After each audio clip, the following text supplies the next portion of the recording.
Bismillah.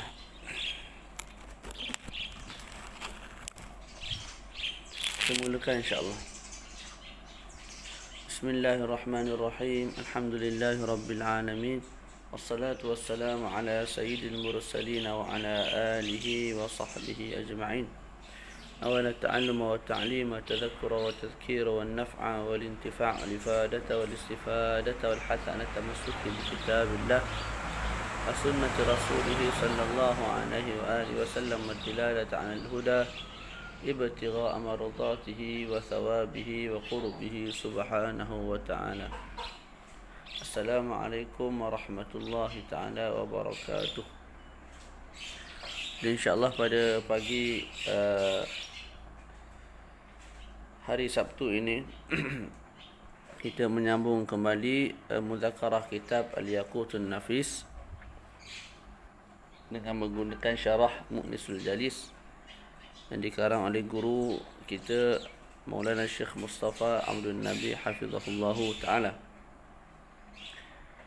Jadi kita dah sampai pada perbahasan Az-Zakah. Selesai membincangkan At-Taharah, kemudian As-Salah, kemudian kita masuk babuz zakah.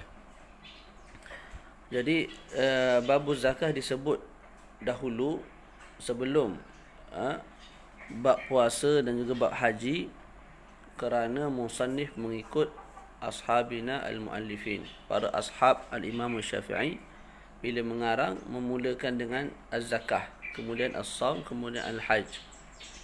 Jadi musannif buat perkara yang samalah. Kerana apa mereka semua buat lagu tu? Sedangkan puasa dan haji ni lebih afdal daripada zakat. Tidak lebih kerana meraihkan sebuah hadis, iaitu bunyal islamu ala khamsin. Terbinanya Islam di atas 5 perkara. Dalam hadis itu menyebut zakat dulu sebelum puasa dan haji.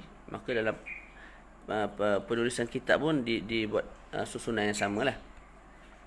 Alasan yang kedua ialah orang yang wajib zakat ni lebih banyak daripada orang yang wajib puasa dan juga wajib haji. Dengan dalil zakat dalam mazhab Syafi'i juga diwajibkan ke atas harta budak kecil dan juga harta orang gila. Sedangkan puasa budak kecil tak wajib. Puasa orang gila tak wajib. Haji budak kecil tak wajib. Orang gila juga tidak wajib buat haji. Jadi oleh sebab itu afrad, orang yang wajib zakat itu lebih ramai daripada orang yang wajib puasa dan haji. Oleh sebab itulah didahulukan. Zakat difardukan pada tahun kedua Hijrah selepas daripada kefarduan zakat fitrah. Mereka yang mengingkari kewajipan zakat sedangkan dia tahu hukumnya wajib, maka kita sebut kafir. Kalau apa? Kalau ianya mengingkari kewajipan zakat yang mujma'an alaiha. Contoh zakat fitrah, ijma' mengatakan wajib. Ijma'. Ada orang ingkar kewajipan, maka kafir. Dia tak bayar, tak jadi kafir. Ingkar kewajipan yang menjadi kafir. Berbeza pula orang yang mengingkari kewajipan zakat yang ada khilaf padanya. Contoh zakat tijarah, zakat pada harta budak kecil, zakat pada harta orang gila. Ini tidak menyebabkan dia jadi kafir lah. Sebab apa? Sebab ada khilaf. Imam Abu Hanifah An-Nu'man mengatakan zakat malis sabi dan juga majnun tidak wajib. Kita dalam mazhab Syafi'i sebut wajib. Jadi kalau ada orang ingkar kewajipan zakat harta ataupun zakat budak kecil, zakat harta orang gila, itu tidak menjadi kufur. Okey. Kalau orang tu jahil akan kewajipan zakat, maka kita tengok, kalau dia tu baru peluk Islam, dia tak tahu hukum zakat tu wajib, kita beritahu dia. Lepas kita beritahu dia kewajipan zakat ni, kalau dia masih mengingkari kewajipan, kafir balik. Tak. Okey. Ustaz, orang tu dia iktikad zakat tu wajib, cuma tak nak buat keluar. Tak. Kita sebut ada dua perincian. Kalau umat Islam berada di bawah genggaman kuasa pemerintah, maka pemerintah boleh ambil harta orang yang tak nak keluar zakat tu secara paksa. Tu. Boleh? Kalau masyarakat Islam, umat Islam berada di bawah genggaman pemerintah Islam, maka pemerintah tersebut boleh ambil harta zakat daripada orang yang enggan bayar zakat secara paksa. Tapi kalau orang yang tak nak bayar zakat itu bukan berada di bawah genggaman, bukan di bawah kuasa pemerintah, maka ketika itu pemerintah boleh hantar bala tentera untuk pergi memerangi orang yang tak nak ataupun degil untuk bayar zakat, sebagaimana dilakukan oleh para sahabat radhiyallahu taala anhum. Jadi kita masuk matan. Dalam matan sebut az-zakatu lughatan an-nama' wa tathhir. Az-zakah sudut bahasanya ialah an-nama'. An-nama' ni tumbuh. Dikatakan zaka az-zar'u. Zaka az-zar'u. Dengan makna apa? Tanaman telah tumbuh, telah besar. Jadi az-zakah sudut lughatan ialah tumbuh, membesar. Wat tathhir, membersihkan. Dalam ayat Quran Allah Taala sebut qad aflaha man zakkaha, telah berjayalah orang yang apa? Membersihkan hati. Jadi zakkaha ay tahharaha minal adnas. Antara makna lain bagi zakat sudut bahasa ialah al-barakah. Kita sebut zakat an-nafaqatu. Zakat an-nafaqatu. Dengan makna apa? Nafaqah itu diberkati oleh Allah Subhanahu wa taala. Makna lain ialah al-madah, pujian. Dalam ayat Quran disebut fala tuzakku anfusakum, ay fala tamdahuha. Jangan kamu puji diri sendiri. Huwa a'lamu biman ittaqa, kerana Allah lebih tahu siapa yang lebih bertakwa.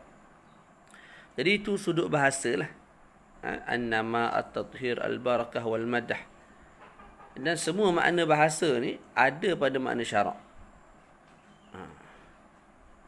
Tak boleh.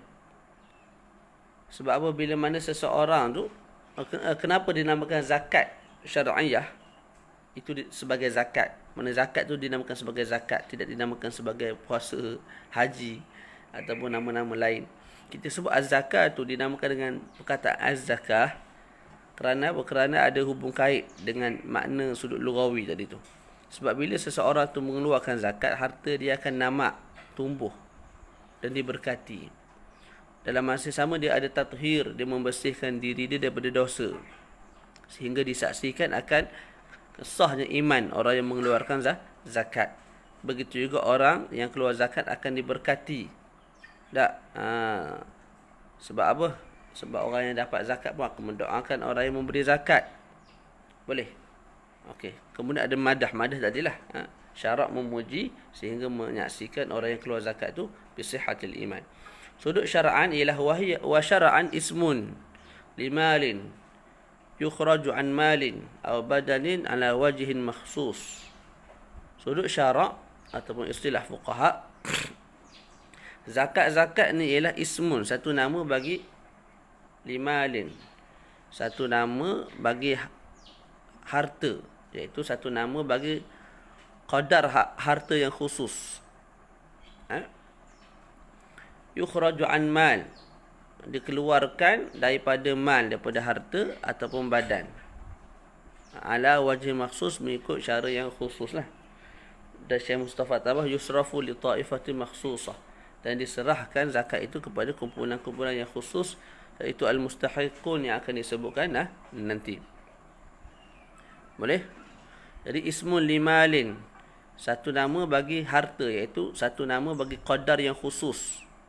Contohnya kalau kita keluar zakat emas dan perak, kita keluar 2.5 daripada 100 kilo emas contoh. 2.5% daripada 100 kilo emas. Itu maksud ismun limalin, ay ismun liqadri makhsus, satu nama bagi qadar yang khusus daripada harta. Contohnya 2.5 daripada 100 kilo emas. Bapak banyak 100 kilo. Yukhraju an malin, harta tu pula dikeluarkan daripada mal ataupun daripada badan. Daripada situ kita faham zakat ni ada dua lah. Zakatul mal dan juga zakatul badan. Zakatul badan ialah zakatul fitrah. Zakat mal ni zakat harta, zakat perniagaan, zakat binatang ternak, zakat tumbuh-tumbuhan, zakat biji-bijian dan sebagainya, buah-buahan dan sebagainya. Boleh? Ala wajhin maksus, mengikut cara yang khusus. Maknanya minal kaifiyah al-mustamilah ala syurutil atiyah ala wajhin maksus, maknanya mengikut cara yang khusus, iaitu mesti cukup syarat-syarat yang akan dibincangkan satu persatu nantilah. Lepas tu diberikan zakat itu kepada taifah makhsusah, kepada golongan yang tertentu. Okey. Kemudian kita berpindah kepada syurutu wujubi zakatil mal. Syarat wajib zakat harta. Maksudnya apa? Syarat yang umum bagi setiap harta zakat, sama ada zakat berbentuk zakat mal ataupun zakat badan. Jadi syarat yang kita nak bincang ni syurutu wujubi zakatil mal, syarat wajib zakat harta, kita tambah wal badan. Tu. Syarat wajib zakat harta, zakat harta perniagaan, binatang ternak, buah-buahan, emas perak, duit ringgit, banknot, dan juga zakatul badan. Zakatul badan iaitu zakat zakat fitrah lah, zakat fitrah. Boleh? Jadi syurutu wujubi zakatil mali wal badan gitu. Ada berapa? Khamsatun, ada 5. Yang pertama al-Islam.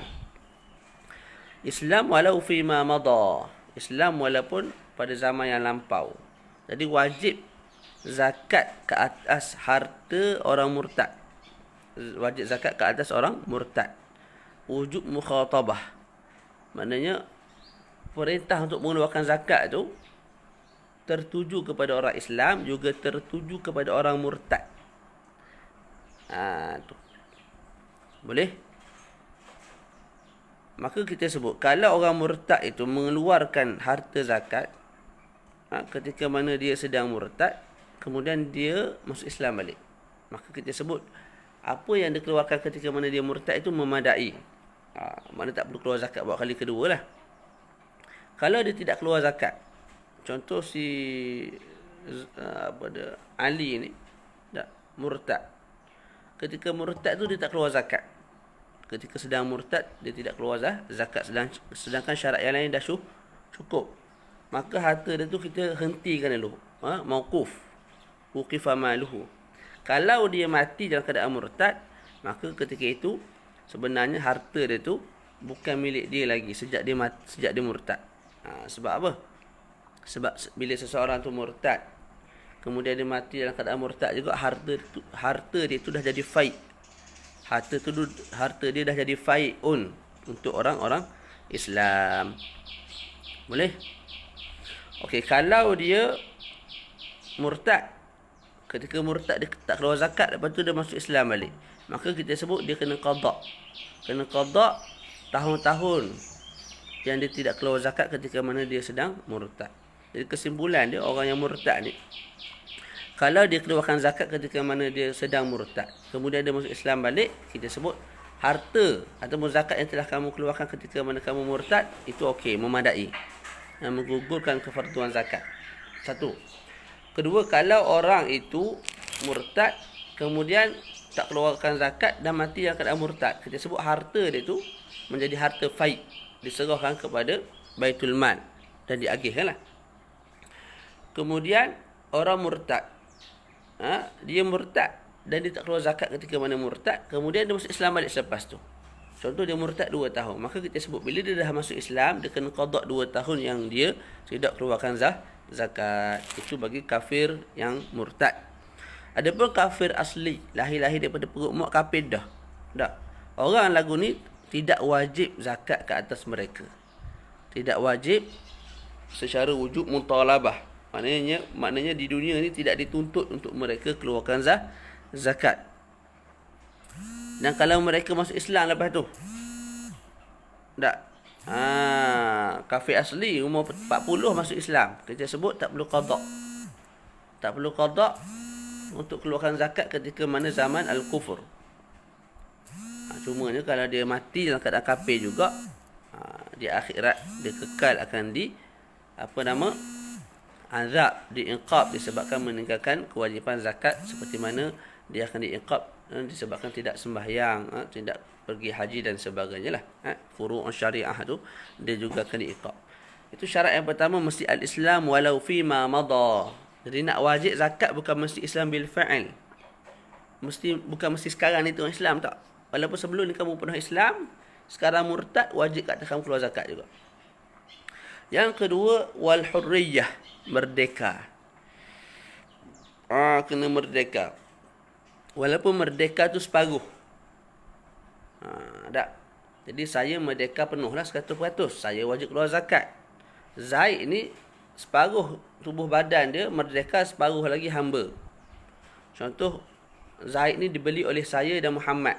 Saya dan Muhammad share duit, beli Zaid 50-50.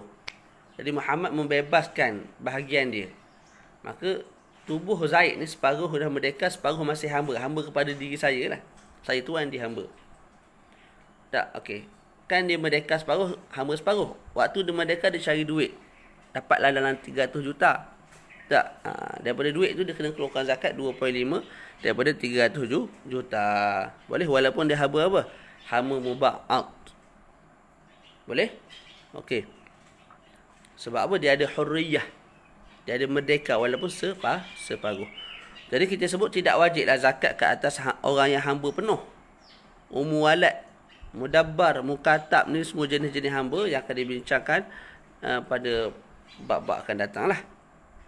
Jadi semua tak wajib zakat. Yang wajib zakat orang merdeka dan juga hamba muba'at sahaja. Selain daripada tu hamba, walad, mudabbar, mukatab tidak wajib zakat. Yang ketiga kita sebut tamamul milki. Apa makna tamamul milki? Pemilikan yang sempurna. Maksudnya ialah quwwatul milki. Kekuatan dalam memiliki harta. Kekuatan pemilikan. Tu.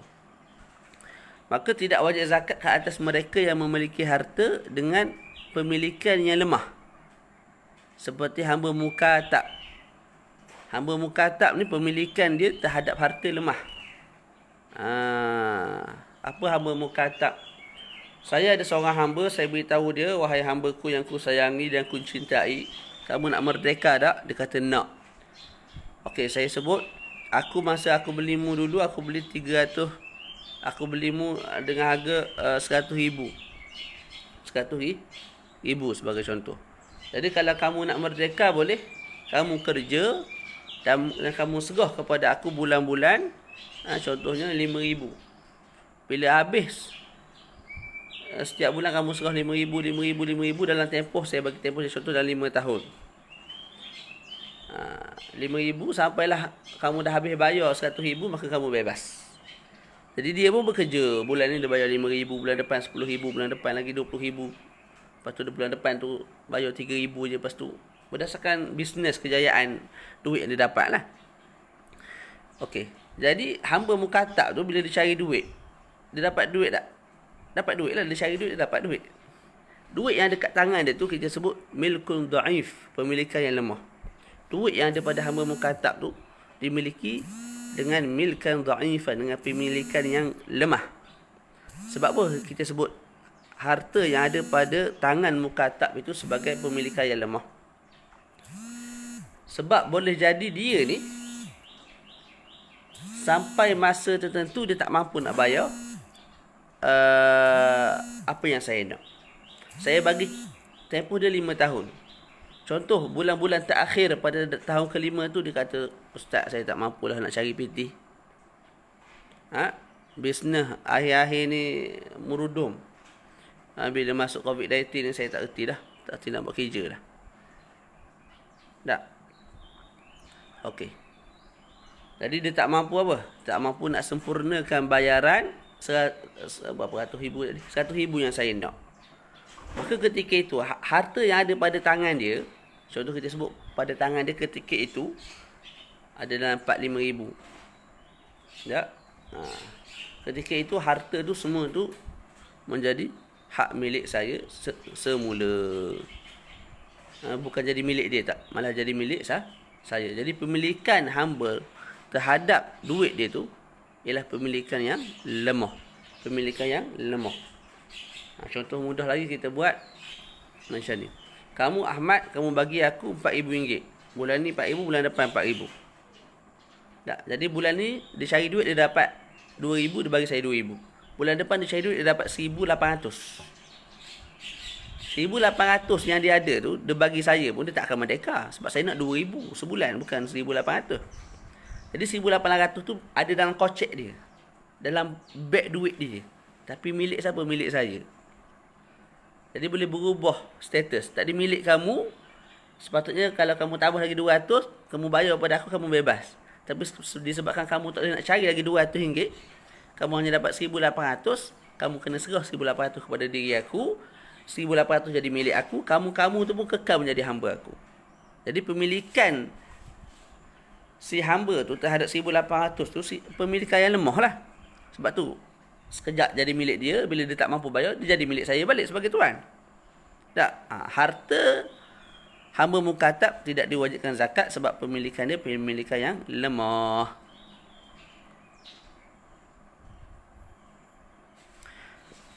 Apa beza wujud mukhatab dengan mutalabah? Mukhatab ni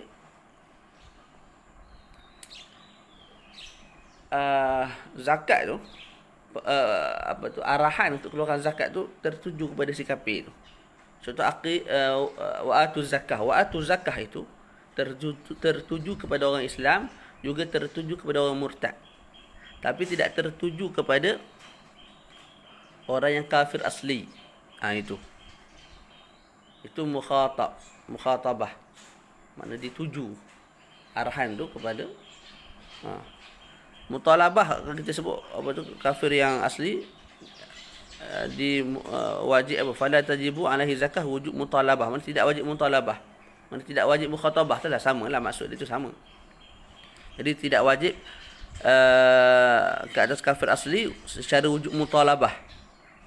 Mana di dunia tidak dituntut keluar zakat lah, sebab dia kafir. Tapi di akhirat dituntut atas dasar apa?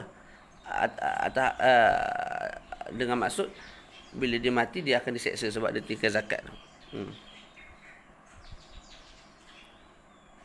Kemudian syarat yang ke tak habis lagi.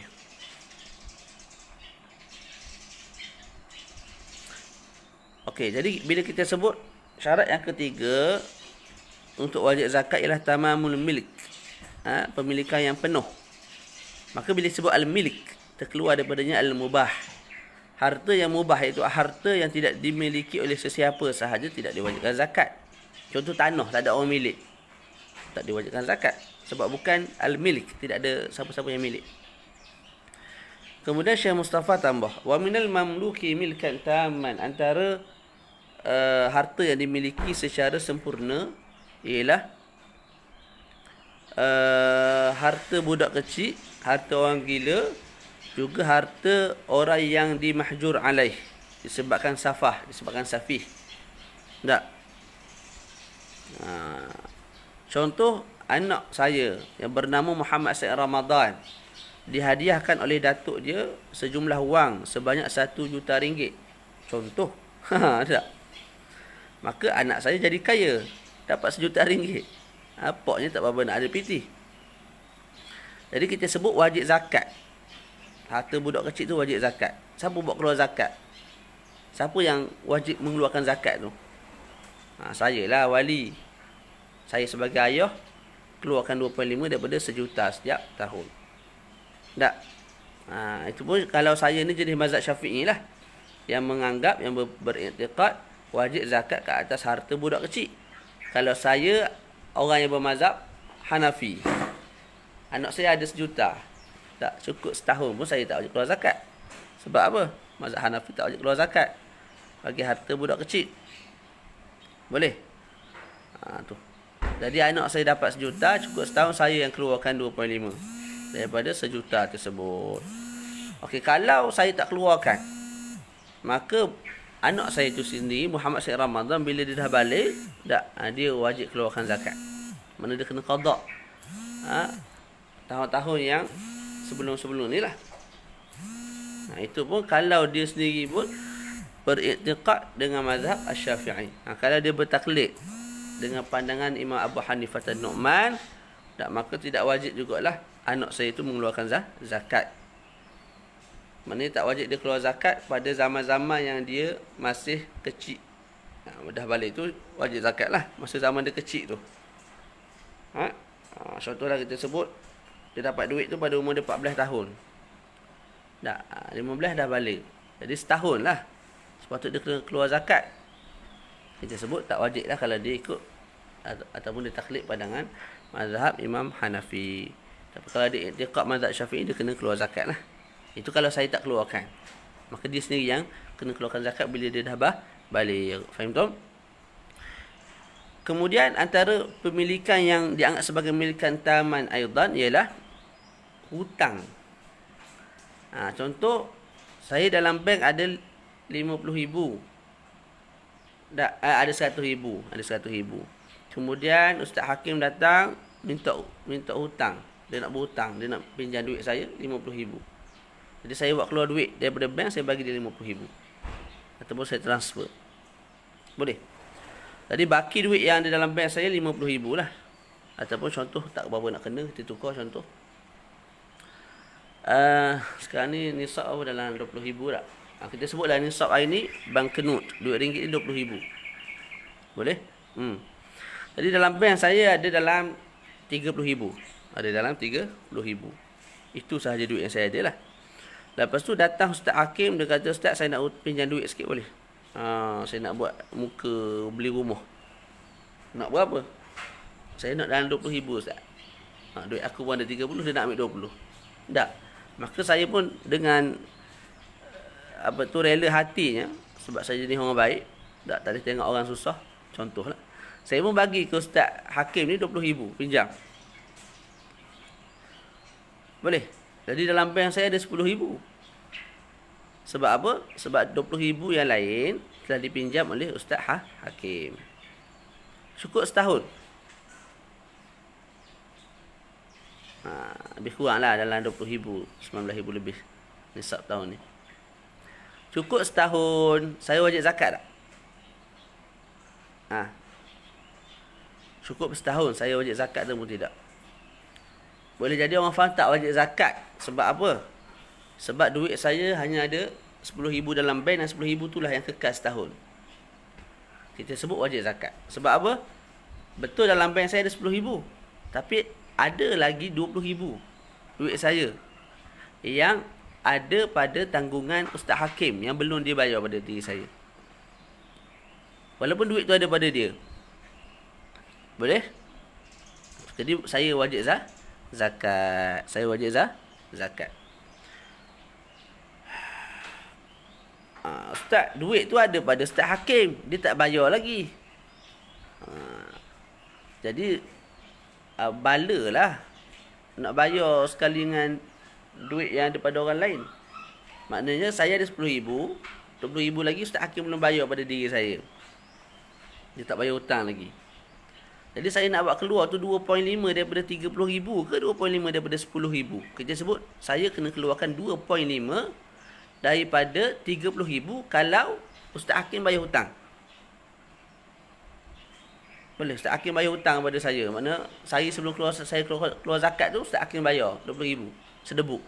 Maka saya kena keluarkan 2.5 daripada 30,000. Kalau Ustaz Hakim tak bayar hutang lagi, tak, maka saya kena keluarkan 2.5 juga. Cuma 2.5 daripada 10,000. 2.5 daripada 10,000. Tu. Kita tak kira duit yang belum sampai kat kita. 2.5 daripada 10,000, bukan 2.5 daripada 30,000.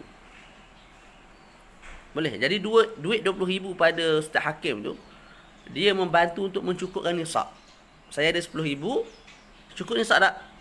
Taklah 10,000 lah. Tapi bila ada hutang, orang lain hutang kita 20,000, dia masuk sekali untuk cukupkan nisab. Tapi bila nak keluar zakat nanti, kita tak keluarkan 2.5 daripada 30. Sebab kita bukan ada 30. 20 tu ada kat orang lain. Jadi kita keluarkan berapa? 2.5 daripada 10 lah. Tu cerita dia. Samalah hukum dia kalau harta tu dicuri. Ataupun saya letak duit saya pada Ustaz Amirul 20,000. Tak, bila balik daripada Mesir ke mana, saya kata Ustaz Amirul, mana duit 20,000 yang saya bagi pegang bawah ni, minta awak tolong pegang. Ustaz Amirul kata tak ada. Ustaz Amirul ingkar. Padahal saya memang bagi dia duit, suruh pegang. Tak. Ataupun harta hilang. Saya nak pergi musafir, 20,000 saya letak dalam tanah. Nak balik-balik tu tak ingat tanah mana aku letak, belakang rumah ke depan rumah ke, ataupun tanah dekat ke 10 ke sebelah banyak sangat tanah Tak ingat kat mana saya simpan duit 20,000 tu. Boleh? Kita sebut benda yang sama lah. Duit yang kamu tak jumpa, duit yang Ustaz Amirul ingkar tadi tu, dikira untuk mencukupkan nisab. Mana saya kena keluarkan zakat sebab apa? Duit saya cukup nisab, iaitu RM30,000. Tapi yang saya kena keluar 2.5 daripada 10,000 saja, sebab 10,000 tu yang ada kat tangan. 20,000 lagi ada dalam tanah kat mana aku pun tak tahu. 20,000 lagi ada pada Ustaz Amirul. Ustaz Amirul ingkar. Dia kata dia tak pegang pun duit saya. Sedangkan saya ada bagi kat dia 20,000 sebagai apa tu, harta wadiah, supaya dia tolong pegang, tolong jaga. Faham tak?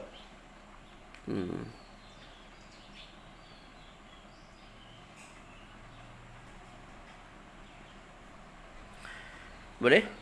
Okey.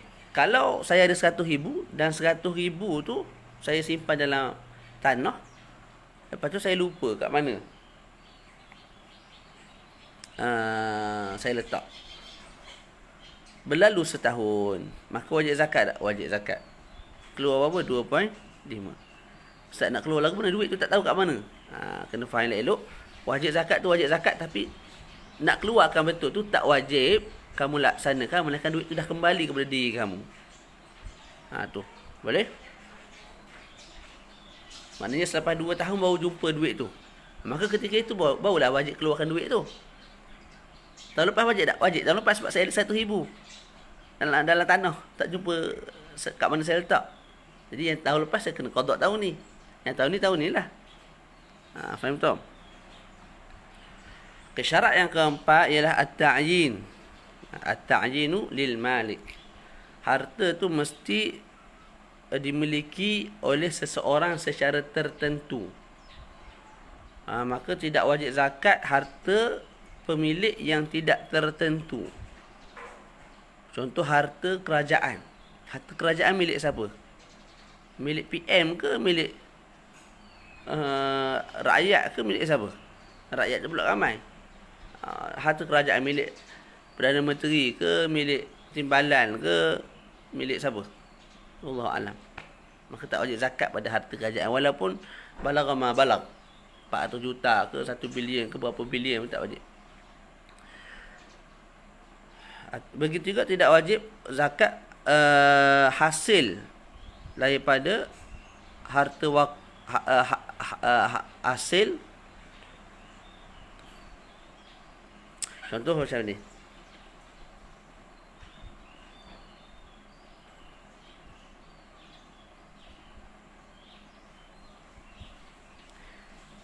Saya ada kebun. Saya wakafkan kebun tu untuk fakir miskin ataupun untuk penuntut ilmu agama. Dan saya lantik 2-3 orang untuk jaga kebun tu lah. Jadi kebun tu mengeluarkan hasil dan dijual hasil tu dapat dalam contoh kita sebut 100,000 sebulan. Banyaklah. Okey, duit tu wajib zakat tak? Tak wajib. Sebab apa? Sebab 100,000 tu milik siapa? Milik orang-orang miskin. Okey, orang-orang miskin tu siapa? Zaid ke Ahmad ke Ali ke Abu ke siapa? Milik penuntut ilmu agama. Siapa penuntut ilmu agama tu? Muhammad, Zaid, Ali.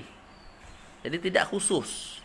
Malah semua orang yang dianggap sebagai miskin boleh guna duit tu. Tak boleh ambil daripada hasil kutipan duit tu lah, hasil daripada bisnes dan sebagainya. Jadi tidak wajib zakat daripada duit tersebut, walaupun duit tu capai juta-juta.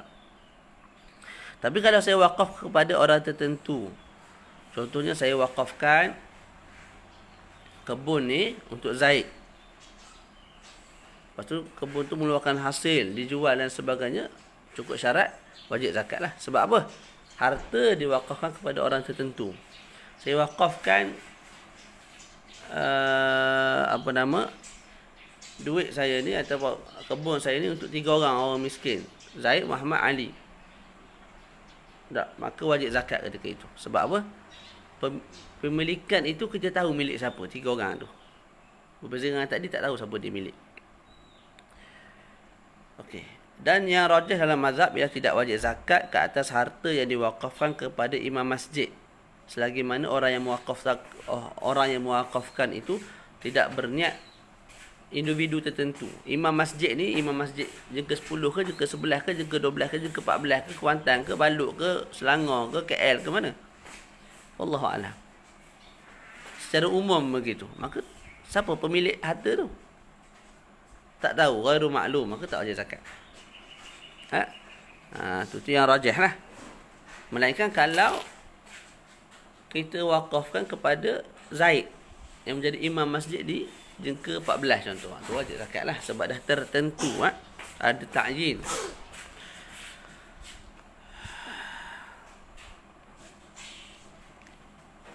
Kemudian kita sebut yang kelima, tayaqqunul wujud. Nak wajib zakat mesti tayaqqunu al-wujud, yakin ada di dunia. Yakin orang yang nak keluarkan zakat tu ada di dunia. Contoh saya ni, yakin ada depan mata ni, wajib zakat. Anak saya ni yang dapat 1 juta atuk dia bagi tadi, yakin ada dah ni, 3 tahun dah depan mata ni, wajib zakat.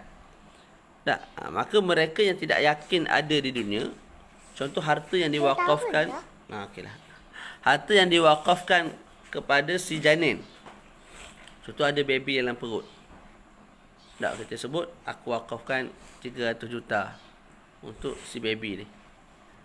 300 juta tu wajib zakat tak? Kita sebut tak wajib zakat.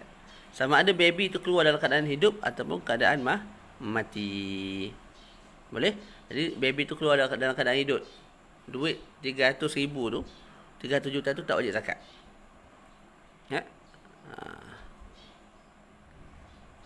Kalau baby tu lahir dalam keadaan mati, tak,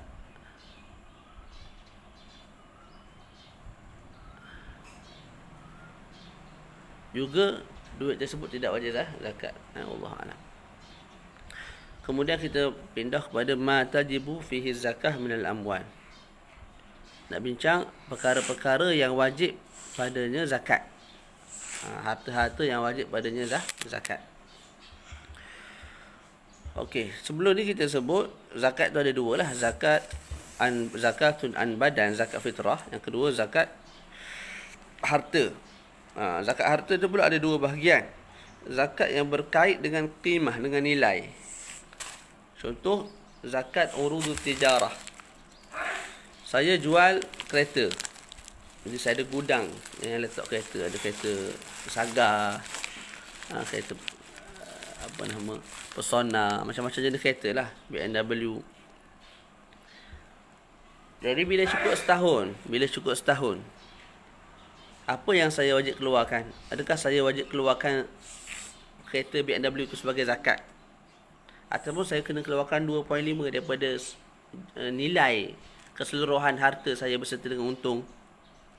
Kita sebut nilai. Saya tak wajib keluarkan kereta Saga ke, kereta BMW ke. Saya orang fakir miskin nak ambil BMW ni, zakat aku tahun ni. Tak wajib keluar barang. Kita wajib keluarkan apa? Nilai. Tu. Jadi 2.5 contoh 100,000, maka saya kena keluarkan 100,000 lah. Begitu juga harta yang kita sebut sebagai muta'alliqun bil qimah ni ialah zakat al-bankanun, zakat duit kertas tu. Boleh?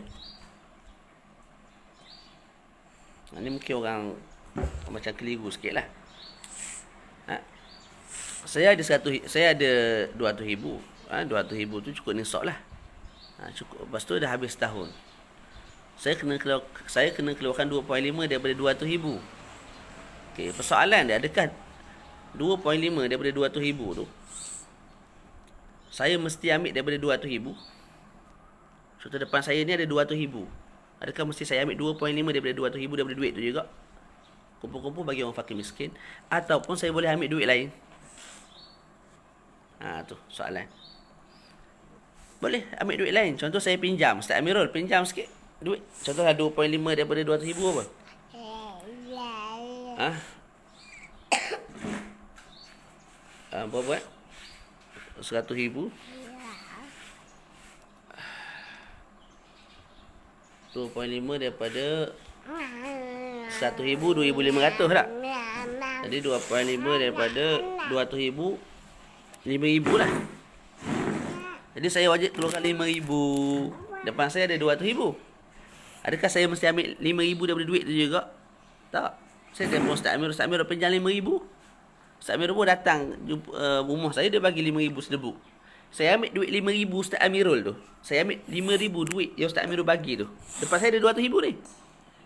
Saya tak keluarkan guna 500,000 tu. Saya tak keluarkan duit yang ada depan mata.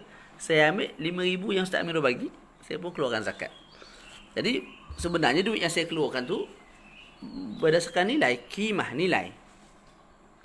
Tak kisahlah duit yang saya buat keluarkan tu 5,000 sebagai zakat tu daripada duit yang depan mata saya ni yang 200,000 tu ataupun daripada duit orang lain, tak ada masalah. Tu masuk apa tu, muta'alliq bil qimah. Okey. Ada juga harta zakatul mal. Kita sebut tadi ada dua bahagian. Yang pertama muta'alliqun bil qimah, yang kedua muta'alliqun bimadha bil ain. Bil ain dengan benda tu sendiri. Tu ada 3 bahagian. Zakat binatang. Zakat binatang. Kemudian zakat emas dengan perak. Begitu juga ma'adin dan rikas. Kemudian zakat an-nabit, zakat tumbuh-tumbuhan. Okey, saya ada binatang. Contohlah saya ada kambing 100 ekor ataupun 40 ekor. Saya kena keluarkan seekor kambing bila ada 40 ekor. Kambing yang mana saya kena keluarkan? Kambing yang saya ada. Daripada 40 ekor tu saya kena cari seekor, saya kena keluarkan. Daripada harta tu juga. Tak boleh daripada nilai. Tak boleh. Tak boleh keluarkan guna duit pun tak boleh.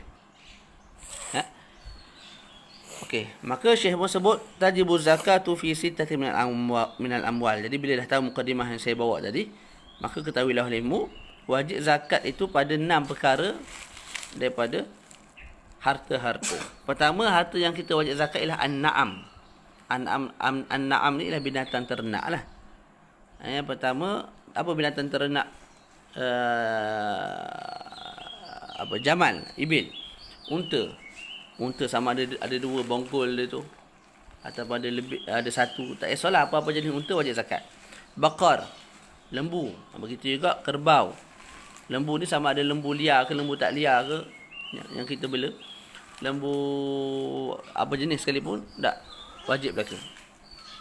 Begitu juga ghanam. Ghanam ni kambing. Kambing ni sama ada kambing kacang ataupun biri-biri. Wajib kita zakat. Apa nak apa? Buka. Ni nanti kita beli Boleh. Habis dah. Kita beli Boleh. Okey. Jadi tidak wajib zakat kepada kuda, keldai. Kalau kita ada hamba tak wajib zakat hamba. Tak, kita ada kijang tak wajib zakat juga. Kecuali kalau kita buat bisnes lah. Jadi na'am 3 je.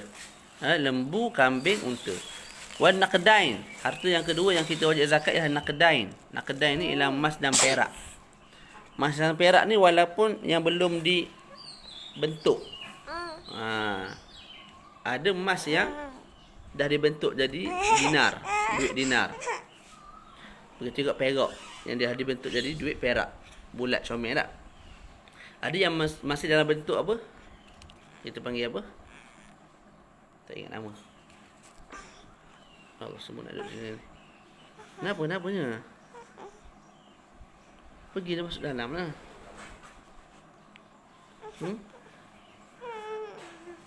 Nak masuk dalam lah. Main kat dalam. Pergi tengok tu, pergi tengok Arnab kat depan.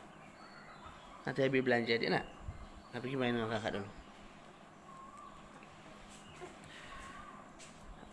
Apa orang panggil? Emas perak ni ada yang apa? Yang dah dibentuk, ada yang belum dibentuk. Mana dalam bentuk jongkong lagi tu pun wajib zakat tu. Wajib zakat belaka. Yang ketiga wal mu'asyarat. Mu'asyarat ni ada 2 lah. Yang pertama biji-bijian, tumbuh-tumbuhan. yang menjadi makanan asasi secara ikhtiar, seperti beras, gandum, adas. Adas tu boleh tengok Google, alamah Google boleh beritahu apa itu adas. Saya buka dah, tengok ada gambar, tak tahu bahasa Melayu benda tahu. Lepas tu buah. Buah juga dianggap sebagai muasyarat. Buah kat sini dua je lah. Dalam mazhab kita dua je, iaitu buah tamar dan juga buah bukan oren. Buah tamar dan juga buah anggur. Itu pun ada syarat-syarat dia. Zuruk dan juga thimar ini dinamakan sebagai muasyarat sebab kita keluarkan usyur ataupun nisful usyur, 1/10 ataupun separuh daripada 1/10. Sebab tu nama muasyarat. Jom sini. Kakak duduk sini okey je, nampak je. Nampak je. Kemudian yang keempat, harta yang kita wajib zakatkan ialah urudut tijarah. Barang-barang bisnes, iaitu kita kena keluarkan nilai 2.5 daripada nilai harta jualan kita tu. Sama ada kita bisnes jual hamba ataupun jual kuda ataupun jual lembu kambing ataupun selain daripada itulah, kereta ke motor, pen, pensil. Seterusnya wal ma'din. Ma'din ni apa dia?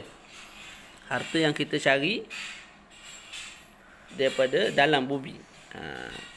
Yang dimasukkan kat sini emas dengan perak sahajalah. Kalau ma'din itu selain daripada emas dengan perak, contoh petroleum, besi, logam, tak,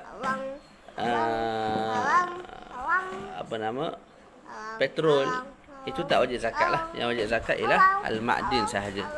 Kita gali tanah, jumpa emas dengan perak. Itu ada cerita dia, ada hukum hakam dia. Yang keenam rikas. Rikas ni ialah emas dengan perak yang kita jumpa yang ditanam oleh orang-orang jahiliyah.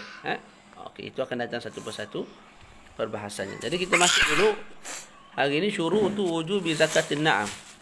Syarat-syarat wajib zakat bagi binatang ternak. Tadi kita bincang syarat wajib zakat secara umum. Atas tadi tu. Mesti Islam walau fima madha, ta'yinul malik. Tak, 5 perkara yang telah disebutkan tu, itu syarat secara umum. Mana setiap harta zakat ni mesti cukup 5 syarat tu. Lepas tu setiap daripada harta zakat ni pula ada syarat khusus bagi diri dia. Tak. Jadi kat sini nak bincang syarat khusus bagi zakatun na'am. Okey. Baca. Ditangkap adik. Ditangkap. Tu ada kakak lagi tangkap. Syurutu wujubi zakatin na'am. Syarat wajib zakat binatang ternak. Wahyal ibilu. Saya sebut dulu benda apa binatang ternak tu. Ibil. Tadilah unta. Sama ada laki, jantan ataupun betina, sama ada jenis jinak ataupun tak, sama ada jenis ada satu bonggol, 2 bonggol, ikutlah. Wal baqar. Lembu begitu juga termasuk bawah kategori lembu ni ialah kerbau. Wal ghanam. Ghanam ni kambing lah. Da'an ataupun ma'iz. Da'an ni biri-biri. Ma'iz ni orang panggil kambing kacang. Jantan betina wajib zakat belaka. Ada 4 arba'atun. Syarat wajib zakat na'am ni ada 4. Yang pertama an-nisa'. Mesti cukup nisa'.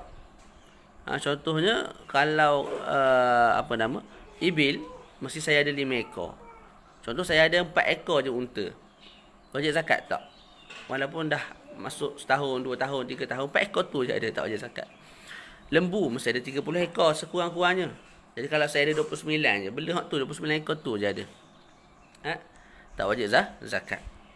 Ustaz, kalau saya ada 39 ekor setengah, juga tak wajib zakat. Macam mana boleh jadi setengah?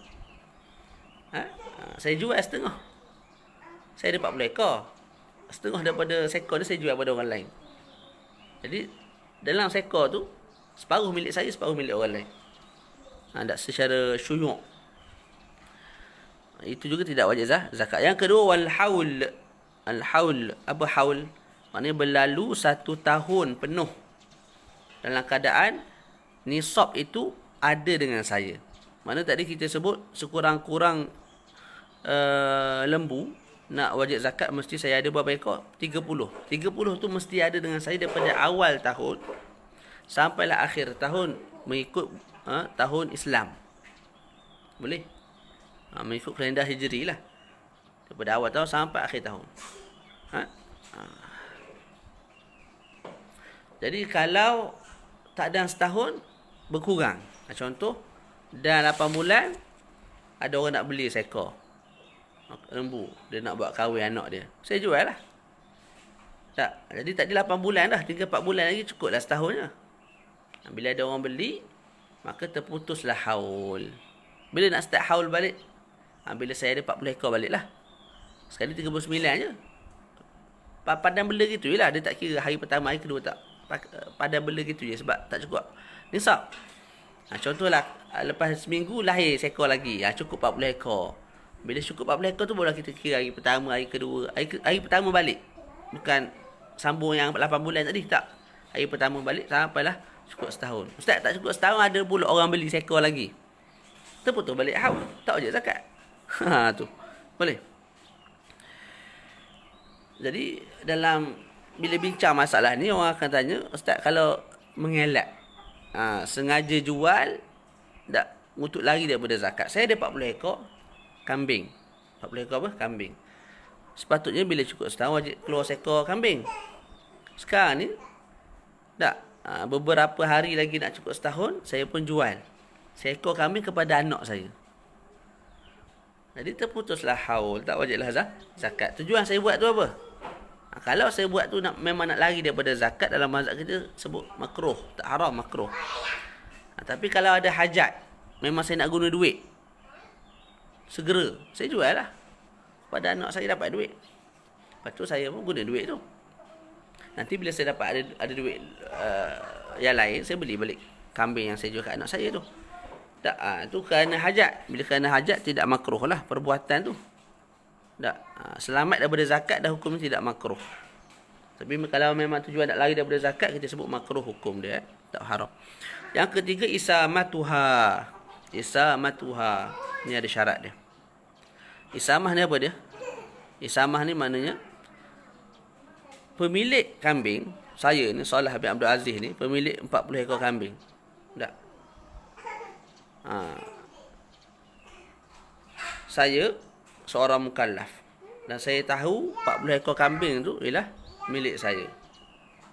Tak.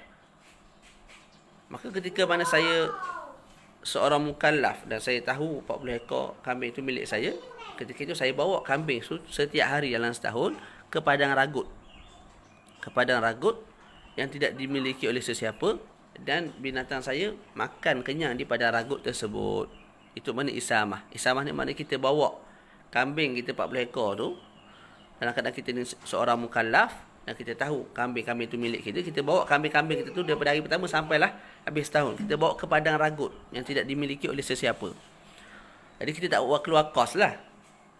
Untuk makan kenyang si kambing kita tu, tak bawa keluar kos. Dia makan merata-rata. Lepas tu sampai masa sikit kita bawa balik. Petang kita bawa sekali lagi. Yang gitulah cerita dia. Tak? Tu. Boleh? Itu makna isamah. Isamah tu ai isamatu ha tu makna an-na'am tu lah. Tak? Boleh? Dan tak kisahlah sama ada kambing saya tu minum daripada air-air yang ada pada padang ragut yang mubah tu, yang tidak dimiliki oleh sesiapa, ataupun dia minum air yang saya beli. Tak? Kita sebut kekal wajib zakat.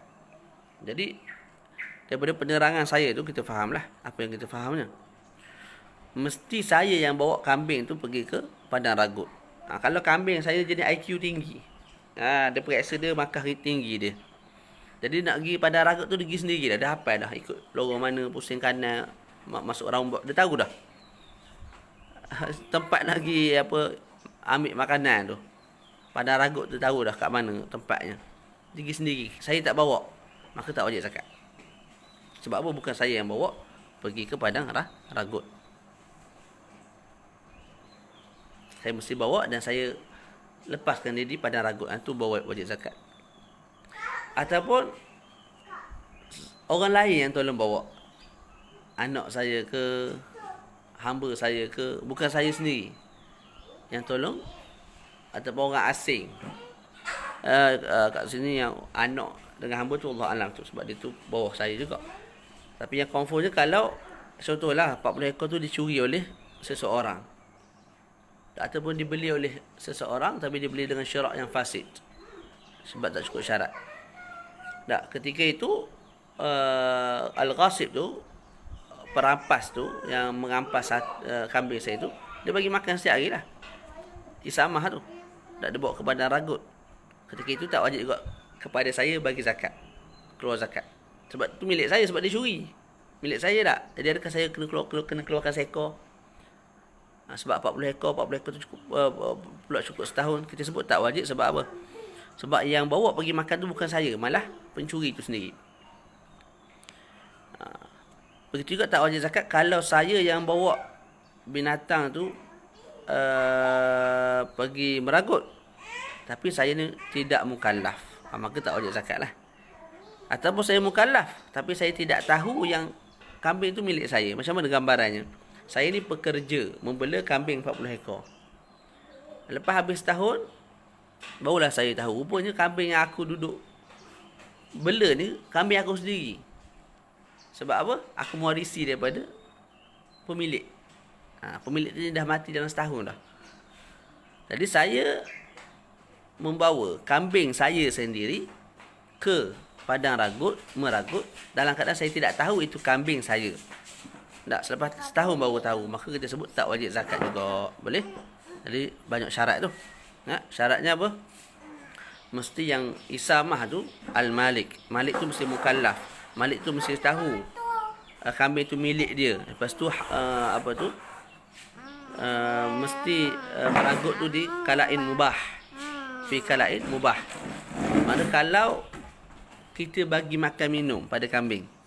Hari ni ramai macam tu lah. Bela kambing, siapa yang bagi makan minum kambing? Makanan tu kita sendiri beli, yang tu tak wajib zakat atas nama zakat na'am.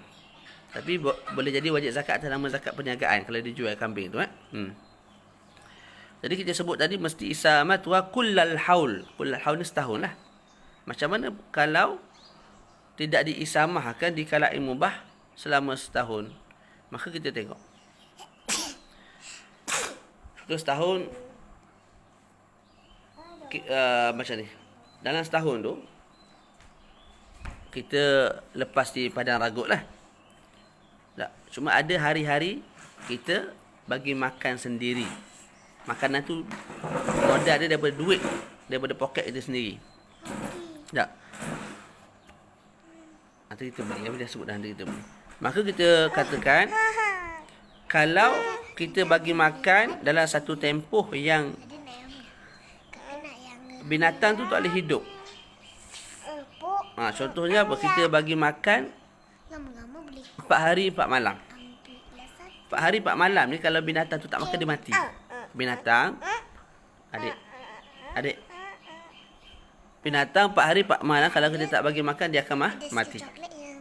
Betul. Jadi kita bagi makan daripada makanan kita sendiri selama 4 hari 4 malam. Tak. Ketika itu memutuskan haul. Mana contoh dalam 300 hari saya bawa ke kalain mubah. Lepas 300 hari tu 4 hari saya bagi makan sendiri guna duit saya makanan tu. Maka dia memutuskan haul. Mana start daripada habis 4 hari tu, start hari pertama balik, hari kedua balik, hari ketiga balik. Faham tu? Bisinglah kakak. Main kat sana lah. Nak habis dah. Okey, kalau saya bagi makan tu dalam tempoh 3 hari. 3 hari ni kalau saya tak bagi makan, dia tak matilah, cuma dia mudarat yang jelas. Akan datang mudarat jelas pada binatang tersebut. Jadi sekarang ni saya bagi makan 3 hari. Kalau saya tinggal 3 hari, dia akan datang mudarat, tak mati. 4 hari tak dia mati. Ni akan datang mudarat yang jelas. Ketika itu kita sebut juga inqata'an haul. Haul terputus. Okey. Tinggal lagi kalau saya bagi makan 2 hari, sehari. Ketika itu kita sebut tidak memudaratkan pada sudut saum, maka kekal haul itu tidak terputus dan wajib zakat. Contoh dalam setahun tu ada 2 hari je saya bagi dia makan. Mana makanan saya sendiri. Yang lain semua di padang ragut, maka zakat masih wajib. Tapi kalau 3 hari tak wajib zakat lah. Kalau 4 hari lagi tak wajib zakat, dan begitulah seterusnya. Syarat yang keempat, kaunuha ghaira amilatin. Kaunuha ay kaunun na'am. Mesti binatang ternak itu bukan bekerja, bukan digunakan untuk bekerja. Saya ada 40 ekor lembu. Tak, 40 ekor tu semua saya tugaskan dengan tugasan masing-masing lah. Ada dia punya KPI ataupun panggil apa? SOP apa? Tugasan masing-masing tu lah. Mana 10 ekor pertama ni bawa gandum, 10 ekor yang kedua tolong pijak tanah di bendang dan sebagainya. Jadi semua 40 tu bekerja belaka, 40 ekor lembu tu. Seekor pun saya tidak wajib keluarkan zakat. Sebab apa? Sebab ketika itu dia menyerupai urut al-kunyah. Urut kunyah ni, urut ni maknanya barang-barang lah. Kunyah ni simpanan. Saya ada kereta 300 buah. Kalau saya buat bisnes, saya wajib zakat. Kalau saya ada 300 buah, saya tak buat bisnes. Mana tiap hari saya saja nak tukar. Hari ni pakai kancil, esok pakai Sagai, esok BMW, esok lagi pakai Persona, esok lagi pakai. Tak wajib zakat walaupun saya ada 300 buah kereta. Boleh.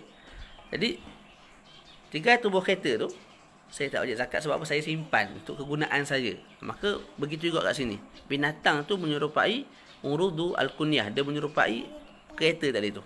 Pada sudut saya gunakan dia untuk membajak, untuk berperang, untuk tu, untuk ni, maka tidak wajib zakat.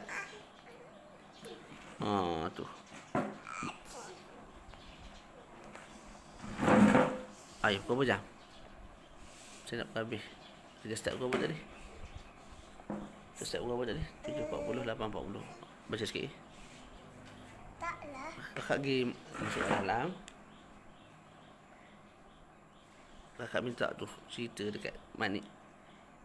Kakak pandai buka sendiri. Nah, pergi buka sendiri, tengok cerita sekejap Lepas ni kita keluar. Kalau tak boleh, kalau Kita aman lepas ni.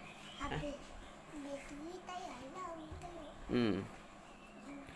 Kita masuk syurutu wujubi zakatin naqdan. Syarat wajib zakat emas dan perak. Ada berapa? Wahuma, saya sebut wahuma az-zahab wal fiddah. Masuk naqdan kat sini emas dan perak lah. Walaupun belum ditempa. Walaupun masih dalam bentuk jongkong. Berapa minit? 30 minit. Habis. Yang pertama, jadi bila sebut emas dengan perak wajib zakat, selain daripada itu tak wajib lah. Walaupun harga dia lebih mahal daripada emas dengan perak, permata, belian, tak? Boleh jadi lebih mahal daripada emas dengan perak, tak wajib zakat. Tu. Boleh? Jadi az-zahab wal fiddah semula syurutu wujubi zakatin naqdain wa huma al-zahab wal fiddah salah satu ada 3. Yang pertama al-haul. Mesti dia kekal dengan saya selama setahun. Contoh saya ada sekilo emas. Mesti kita sebut ikut yang 85 gram emas. Mesti 85 gram tu kekal dengan saya selama setahun. Kalau contoh ada hari dia kurang, dalam setahun tu ada sehari tu saya jual 1 gram. Terputus haul, kena start haul baru lah. Bila dapat balik 1 gram tu cukup balik emas yang ada pada saya 85 gram. Kira balik hari pertama, hari kedua sampailah setahun. Kalau guna untuk dua sekali, bekerja dan bisnes, tak wajib zakat. Tak wajib zakat.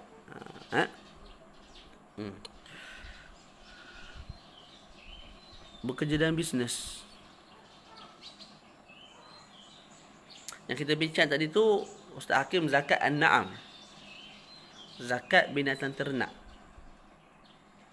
Kalau kita gunakan untuk bekerja, walaupun bekerja tu untuk tujuan bisnes, tak wajib zakat. Sebab kita gunakan untuk dia untuk bekerja. Tu. Boleh? Yang kedua, an-nisab. Apa dia nisab, kita dah terang dah tadi tak? Cukup ada punya qadar lah. Dan sekurang-kurang nisab kat sini apa? Wa huwa 20 mithqalan fi dhahab. 20 mithqal, 20 mithqal bagi emas. 20 mithqal ni memang pure emas lah. Dengan wazan ahli Mekah. Dan mesti cukup 20 tu secara tahdid, secara tepat. Tak boleh kurang sikit pun. Dan mesti yakin. Cukup 20 miskal. Kalau syak ini 20 miskal ke 19 poin. Kalau syak tak wajib zakat. Sebab tu kalau kita timbang dengan dua penimbang tu dua-dua tak rosak. Orang ni kata 19 poin. Orang ni kata 20 miskal tak wajib zakat. Sebab apa? Syak, berlaku syak. Bila dua penimbang mengeluarkan jumlah yang lain, satu menunjukkan wajib zakat, satu lagi tidak, maka kita sebut tak wajib zakat. Sebab apa? Wujudnya syak pada sampainya ni nisab. Boleh. 20 miskal ni lebih ialah 85 gram emas. Sebab satu miskal bersamaan 4.25 gram. Satu miskal ialah 4.25 gram. Tu. Boleh. Jadi 4.25 gram darab dengan 20 keluarlah 85 gram. Jadi nak wajib zakat mesti 85 gram pure. Yang jual hari ni kita panggil per karat tak? 85 karat, 84 karat yang tu boleh tengok dah tu. Tak, yang tu dia dah campur benda lain tu. Emas sendiri dia lemah, dia tak boleh tak melekat sendiri sama dia tak. Dia kita mesti letak sikit besi ke apa supaya apa? Ikatan antara satu juzuk dan juzuk tu dia kuat. Tak mudah pecah, tak mudah rosak lah. Boleh. Jadi yang tu kena tahu tu. Bila 85 karat, 82 karat, saya sebut je, saya pun tak tahu juga. Kena tengok balik. Dalam emas tu ada kandungan berapa gram emas, berapa gram pula yang bukan emas. Kita nak pure emas tu 85 gram. Contoh yang ada 85 gram, tapi 5 gram tu bukan emas. Tak wajib zakat. Okey. Kemudian wa mi'ata dirham fil fiddah. Kita bukan orang jenis orang main emas. Tapi sepatutnya orang yang nak mengaji fiqh ni kena ketahuilah. Penting kena tengoklah sikit bahagian tu. Share kat grup. Maknanya kalau yang jenis ni karat-karat tu kan, ada karat-karat dia tu, kandungan emas dalam tu berapa, dan kandungan bukan emas tu berapa. Tu supaya bila kita bagi hukum tepat. Dia tak jadi tak tepat lah. Wa mi'ata dirham fil fiddah. Kalau fiddah perak, ni perak sungguh ni, yang bukan perak yang kita dapat hadiah bila menang sukan tu. Itu sembang itu berdoa je. Wa mi'ata dirham fil fiddah. 200 dirham kalau fiddah. Ni pun samalah. Mesti fiddah tu khalisah, tidak ada campuran yang lain. Lepas tu kita timbang dengan timbangan Mekah. Secara tahdid mesti cukup 200 dirham secara yakin. Lebih kurang berapa? 594 gram. 594 gram. Tak, sebab 1 dirham 2.97. Wajib zakat kalau 200 dirham. Jadi 2.97 darab dengan 200, maka lebih kurang keluar natijahnya ialah 594. Boleh? Okey, boleh. Kalau syak sampai nisab atau tak wajib zakat. Kalau kurang walaupun sikit, unsyrul unsri juga tidak wajib zakat. Maknanya 85 gram emas keluar kurang 1 tak wajib zakat. Kalau perak berapa? 594 gram, kurang 1 gram tak wajib zakat. Yang ketiga, wa kaunuhuma ghairu huliyyin mubah. Dan hendaklah emas dan perak tu bukan perhiasan yang diharuskan untuk digunakan. Maka kalau perhiasan tu harus digunakan, maka tak wajib zakat. Sebab apa? Ianya mu'adul lil isti'malil mubah. Sebab ianya digunakan untuk penggunaan yang diharuskan, maka ianya menyerupai al-awamil tadi. Menyerupai binatang tadilah. Kita sebut tadi kan lembu, kalau saya ada 30 ekor tu semua saya buat pergi perang. Ataupun saya buat membajak dan sebagainya. Wajib zakat tak?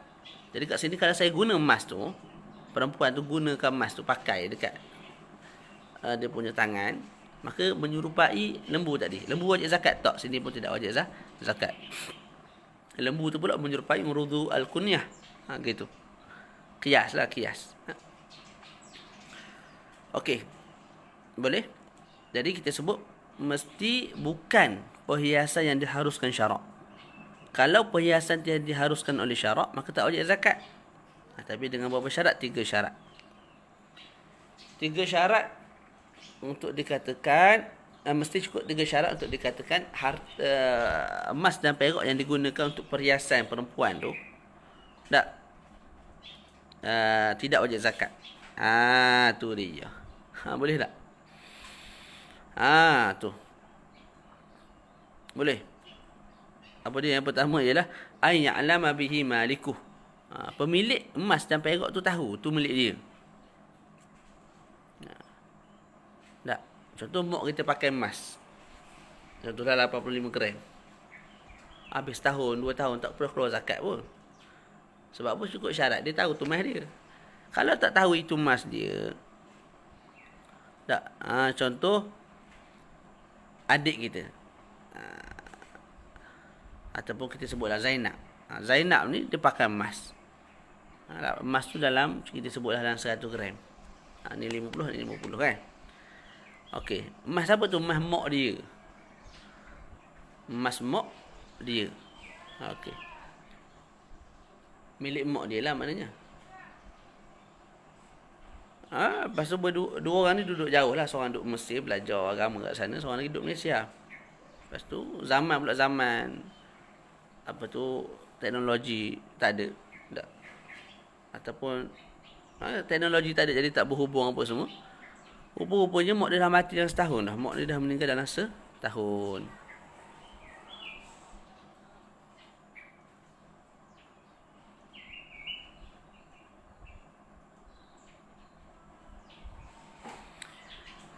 Maka persoalannya, Zainab wajib zakat tak? Zainab pakai emas tu cukup nisab, cukup dah 100 gram.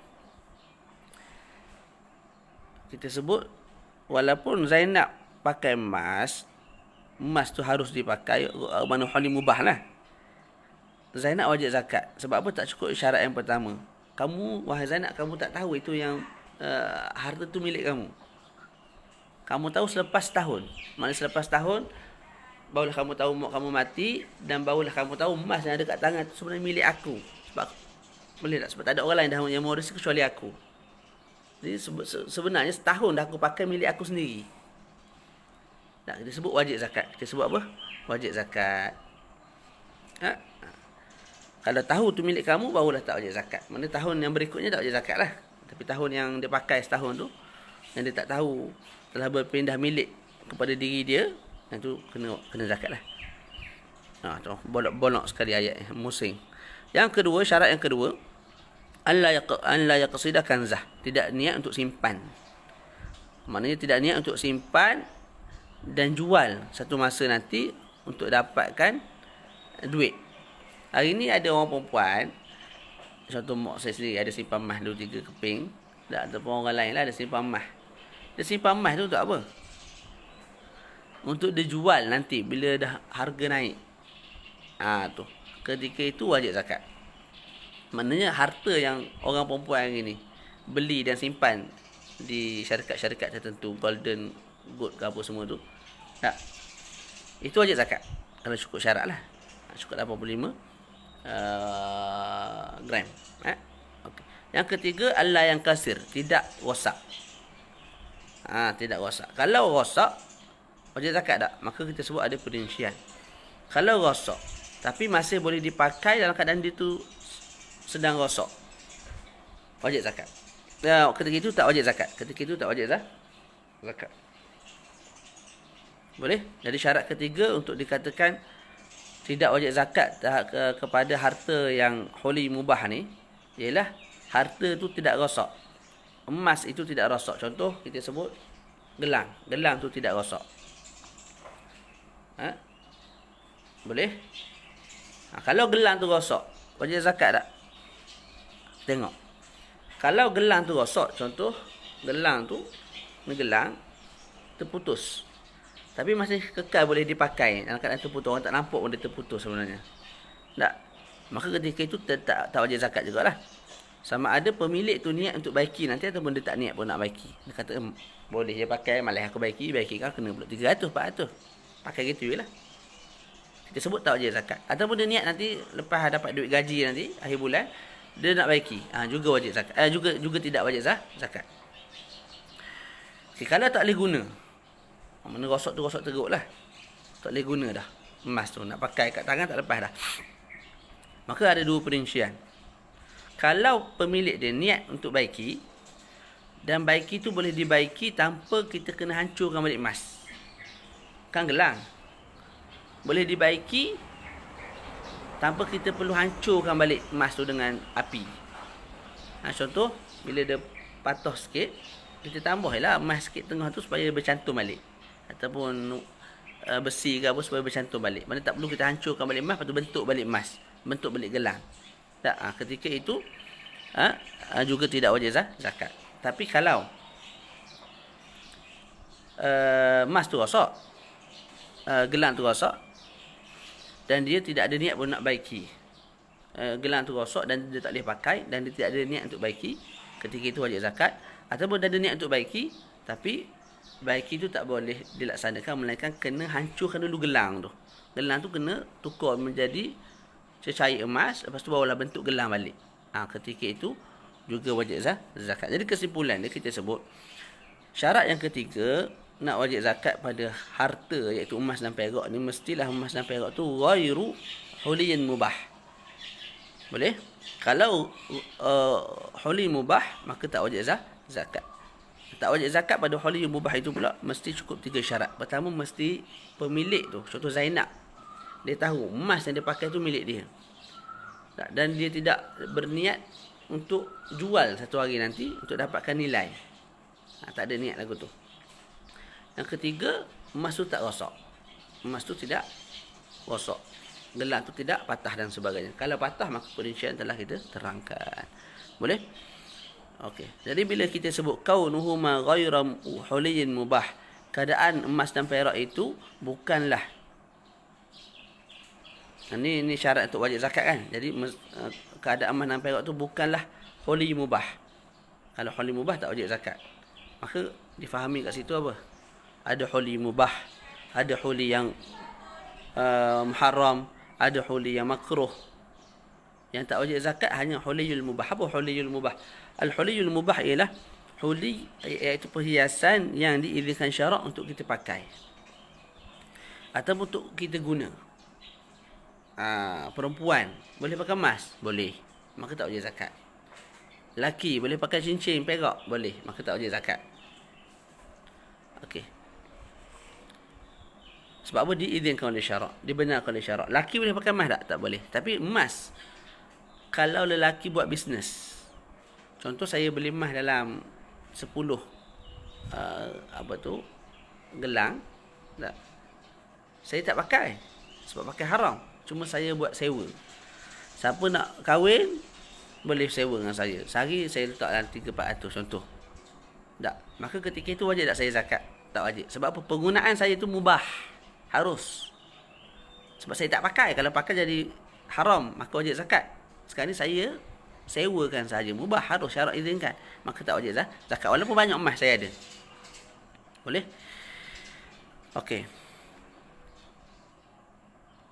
Jadi bila sebut huli mubah, ada huliyul muharram. Huli muharram wajib zakat lah. Apa huli muharram? Laki pakai perkara yang tidak diizinkan oleh syarak. Apa dia? Laki pakai orang panggil apa ni, yang letak kat telinga tu, ataupun pakai gelang emas, pakai khalkhal, rantai kaki, dan semua tu haram bagi. Pakai gelang rantai dekat tengkok ni, tu semua haram bagi lelaki. Tak, maka wajib bagi lelaki zakat. Tu. Begitu juga huliyul makruh, juga wajib zakat. Okey. Anting-anting. Kemudian disebut sikit oleh Syekh Mustafa, huli yang mubah tu, ada yang mubah bagi lelaki perempuan, ada yang mubah bagi perempuan saja, ada yang mubah bagi lelaki sahaja. Antara yang diharuskan, yang dimubahkan kepada lelaki dan perempuan untuk pakai ialah anf, mana hidung. Hidung ni kalau terputus, tak, kita ganti dengan emas kat depan ni. Boleh, lelaki dengan perempuan boleh. Maka tak wajib zakat lah, walaupun berat 85 gram. Gigi, cabut gigi tak? Dia ada gigi palsu. Gigi palsu tu yang kualiti tinggi, emas lah. Dia ada duit, dia letak emas, ganti gigi tu, boleh, tidak ada masalah. Dan juga tidak wajib zakat. Sama ada lelaki ataupun perempuan. Unmulah ni jari. Contoh jari saya ni putus. Bukan jari lah. Unmulah ni apa kita panggil? Allah, hilang belaka bahasa Melayu aku ni. Ada apa? Allah maksud sama mak. Ni jari. Ni. Orang panggil apa? Tak ingat pula dah. Unmulah. Nama dia unmulah. Unmulah juga boleh kita gunakan emas ataupun perak. Ruas. Jadi ruas ni terputus. Maka ruas yang ni saya ganti dengan emas boleh? Ataupun perak boleh. Sama ada lelaki ataupun perempuan tak wajib zakat. Cumanya bagi unmulah tu disyaratkan 3 syarat. Pertama mesti yang paling tinggi, yang paling atas. Lepas tu mesti bawah dia tu elok, bukan asyal. Bukan lumpuh. Kemudian jangan berbilang-bilang pada satu jari. Jadi jari ini satu je. Jari ini pun satu, jari ini pun satu. Tak boleh jari ini 2. Kalau 2 kena wajib zakat lah. Zakat tu 2.5 daripada kedua-duanya sekali. Bukan 2.5 daripada satu tak, 2.5 daripada dua-dua sekali. Kemudian kita sebut harus bagi lelaki nak hiaskan mushaf Quran dengan emas. Dengan perak. Kalau perempuan harus bagi dia nak hiaskan mushaf dengan emas. Antara perkara yang diharuskan untuk perempuan sahaja. Tadi berkongsi lelaki dengan perempuan, ni perempuan sahaja. Semua perhiasan yang tanpa israf, tanpa melampaui batas. Melampaui batas ni contoh pakai sekilo gelang. Tu melampau-lampau, sekilo gelang. Itu baru gelang ni. Kaki tak, setengah kilo. Tu melampaui batas lah. Tak sesuai dengan level orang yang sama level dengan dia. Tak, contoh cikgu, sama-sama cikgu ni kita sebutlah. Tak mak saya sebut bawah ni. Dia ada kadar dia, tak ingat. Dia ada kadar untuk dikatakan seseorang tu telah melampaui batas dalam pemakaian perhiasan sehingga mewajibkan zakat, dari kadar dia. Cuba cek seorang berapa kadar yang dibenarkan untuk pakai emas. Benar kat sini maknanya dia nak pakai sekilo pun tak ada masalah. Tapi kadar yang dibenarkan dan tidak wajib zakat. 800 gram.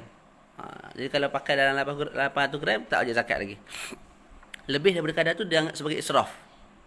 Contoh pakai sekilo, maka kena keluarkan 2.5 daripada sekilo. Bukan 2.5 daripada lebihan tu. Sekilo 800 boleh, 200 lagi tak boleh. 2.5 daripada sekilo kena keluarkan zakat, bukan 2.5 daripada 200 sahaja tak. Jadi perempuan boleh pakai belakalah siwar. Gelang ni boleh, gelang kaki boleh, ni anting-anting boleh, dumlush ni yang dipakai dekat tangan je lah. Dekat otot ni, dekat apa ni. Lepas tu pakaian yang dihiaskan dengan emas boleh belaka perempuan. Memang sebab untuk zinah lah perempuan ni. Ikut negeri. Dia kalau dalam kitab fiqh dia ikut ni, dia ikut level orang. Contoh anak raja lain sikit, kita letak sekilo contoh. Tak, cikgu-cikgu level yang apa tu baru kerja ni 700, lama sikit kerja banyak dah duit, lain sikit tu. Tapi kalau ditetapkan oleh kerajaan kita macam tu, lebih comel sebenarnya. Sekata lah maknanya. Tak jadi pening lah kita pun nak ilhak diri kita ni, perempuan lah tak jadi pening. Nak ilhak diri ni dengan kumpulan yang mewah ke, kumpulan yang sederhana ke. Ya. Okey. Barakallahu fik. Tu ilmu-ilmu macam tu penting tu. Tu.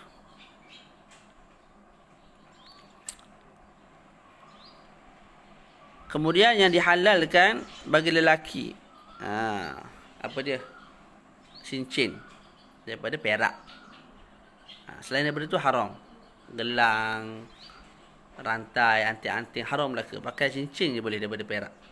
Cincin emas pun tak boleh.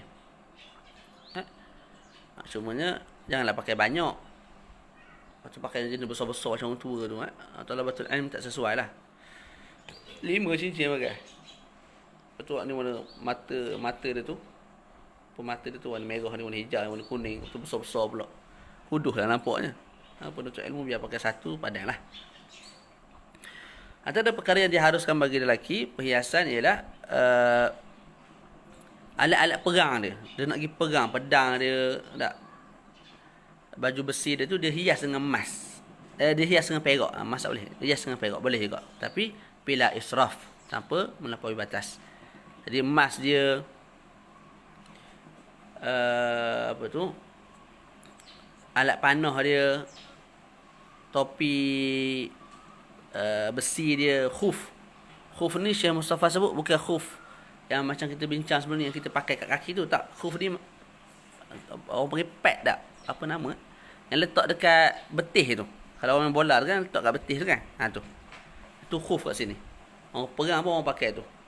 Tak, yang tu kalau nak dihiaskan tanpa melampaui batas dengan perak juga tidak ada masalah bagi lelaki. Tapi kalau as-sarj, lijam, rikab itu tak boleh. Ni kalau search Google terus boleh faham. Lijam ni, sarj ni pelana yang kita letak atas kuda, yang tu tak boleh hias dengan perak. Lijam ni tali yang kita letak pada kepala dan juga mulut si kuda tu untuk kita pegang tu kan. Tali tu juga kita tak boleh dihiaskan dengan perak. Rikat ni tempat kita pijak sebelum kita naik kuda, itu juga tak boleh dihiaskan dengan perak. Okey, kemudian yang tu semua harus tu. Bila harus maka tak wajib zakat lah. Kecuali kalau ada israf. Kemudian huli yang muharram, huli yang tidak diizinkan oleh syarak kita pakai. Contoh bekas. Pinggan emas, sudu emas, mangkuk emas, cawak emas. Yang tu tak boleh, lelaki perempuan tak boleh pakai tu. Kalau buat juga kena zakat lah. 2.5 daripada keseluruhannya. Kemudian yang makruh. Makruh tadi, makruh ialah emas yang diharuskan, cumanya apa? Ada padanya israf. Contoh khal-khal, kita pakai sampai 200 dirham. Kalau Syekh sebut 800 gram tak, itu tak boleh. Itu kena zakat lah.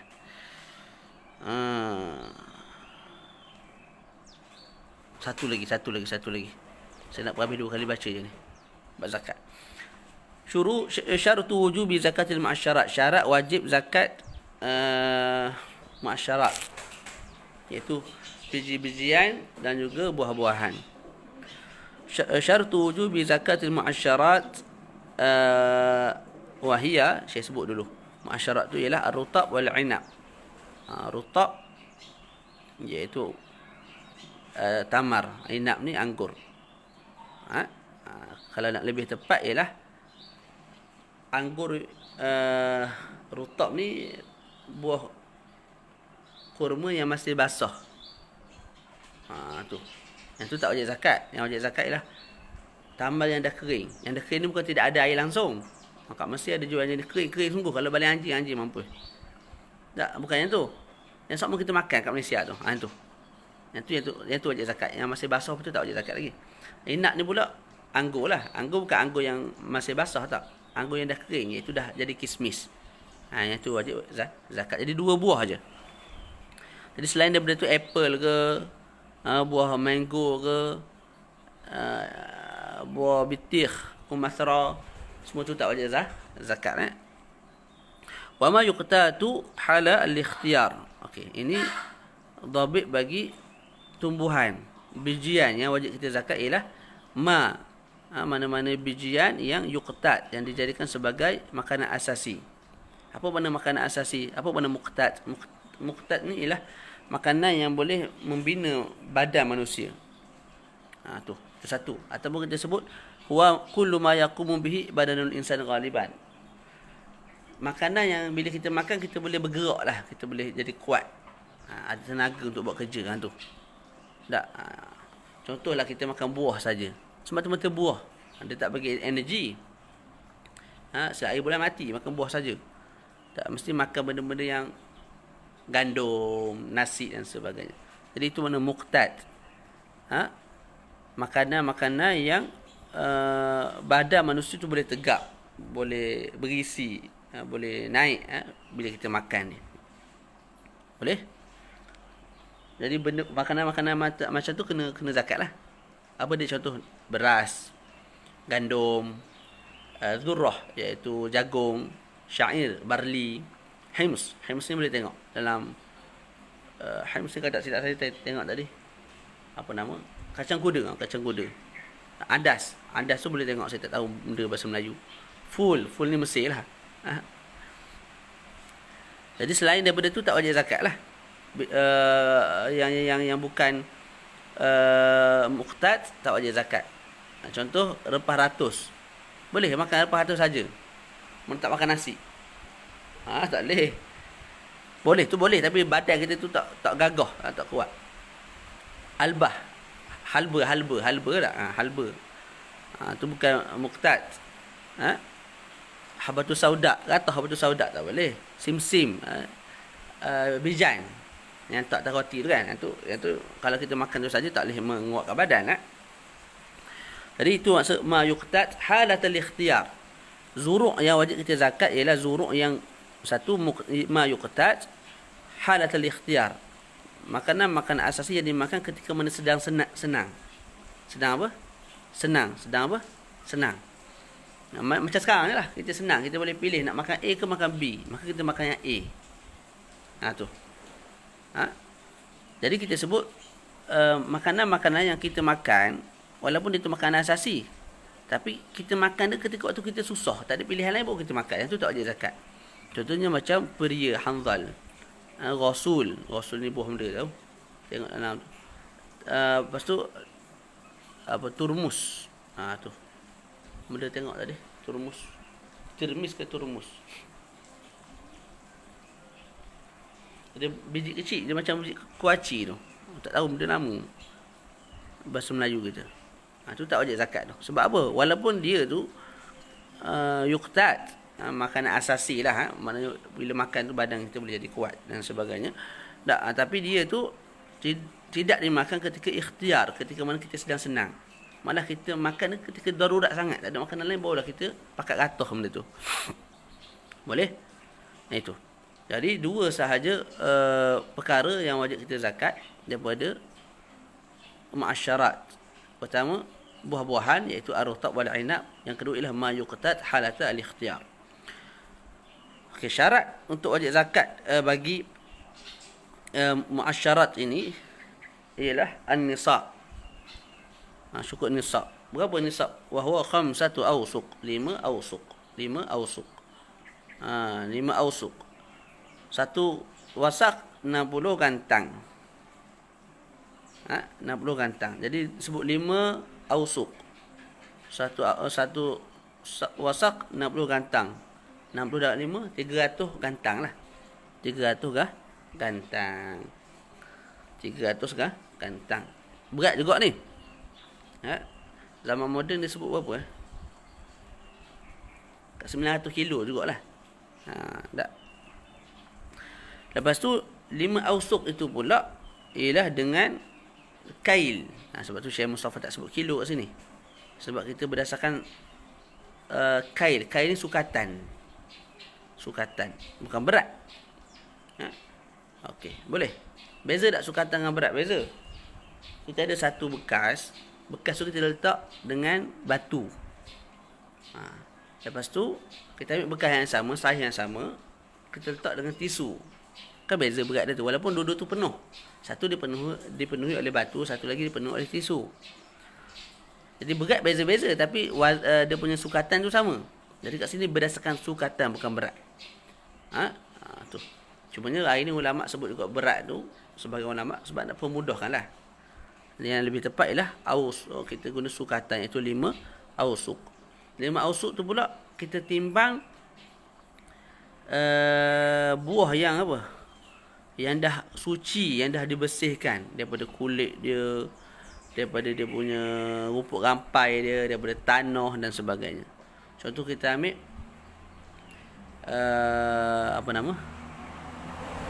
beras. Beras. Pokok padi tu, jangan timbang sekali dengan pokok-pokok. Kita ambil dia punya padi je lah. Padi tu pula kita kena buang dulu dia punya kulit dia tu. Tu. Begitu. Jadi padi maknanya 5 ausuk tu bukan 5 ausuk padi. Padi sekali dengan tu kan. Dia punya penutup dia tu. Kulit dia tu. Kat sini 5 ausuk ialah 5 ausuk beras. Mana yang putih tu. Itu yang kita timbang. Cukup wajib zakat, tak cukup tak wajib zakat. Dengan makna kalau padi kita timbang cukup. Tapi bila kita bersihkan dah jadi beras molek comel, timbang-timbang hanya dapat 4 ausuk ataupun 4 ausuk setengah, maka tidak wajib zakat. Faham betul? Okey. Lepas tu yang saya sebut tadi lah. Kalau buah tamar, mesti tamar yang kering yang sebab kita makan tu, bukan tamar yang masih ada air-air dalam dia, tak. Mesti cukup 5 ausuk daripada tamar yang kering. Lepas tu inap mesti cukup 5 ausuk daripada zabib, iaitu daripada kismis yang kering. Okey. Melainkan kalau memang rutab tu dia tak akan jadi tamar. Dia memang rutab. Kalau jadi tamar dia gosok.